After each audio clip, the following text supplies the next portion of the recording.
So ఒక రిలేషన్లో ఇద్దరు ఫ్రెండ్స్ ఉన్నారు అనుకుందాం.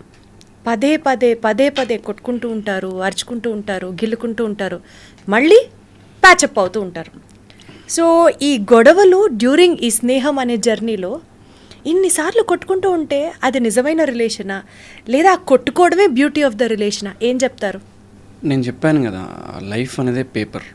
కొన్నిసార్లు మన అభిప్రాయాల్ని పక్కకి పెట్టి తెల్ల కాగితంలా మారక తప్పదు అని చెప్తూ ఉంటాను నేను. ఇప్పుడు నీ ఫ్రెండ్ ఏదైనా రాంగ్గా పోర్ట్రే చేస్తే ఆ టైంలో జస్ట్ బ్లాంక్, అవునా సరే ఇట్స్ ఓకే లేరా, నాదే తప్పు, ఉండిపో, తప్పేముంది, తగ్గమంటారు. స్నేహంలో తగ్గడంలో తప్పేముంది? నేను ఒకటే చెప్తా, వాడెప్పుడైనా సరే నీ గురించి అన్నీ తెలిసిన వాడైనా సరే నీ దగ్గర ఏమైనా నోరు జారినా లేకపోతే నీ దగ్గర ఏమైనా తప్పు చేసినా తగ్గడంలో తప్పు లేదు. నీకు వాడు కావాలన్నప్పుడు తగ్గడంలో తప్పు లేదు.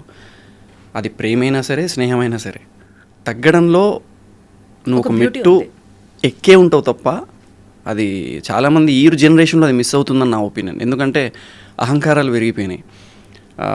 ఎందుకు వాడే వచ్చి మాట్లాడంలే, ఎందుకు అవసరం లేదులే, జస్ట్ గివ్ సమ్ టైం అంతే, కొంచెం వదిలేయి, వాడికి అర్థమవుతుంది వాట్ ఈజ్ వాట్ అనేది. సో ఈ జనరేషన్లో అది మిస్ అవుతుంది, అహంకారాలు పోతున్నారు,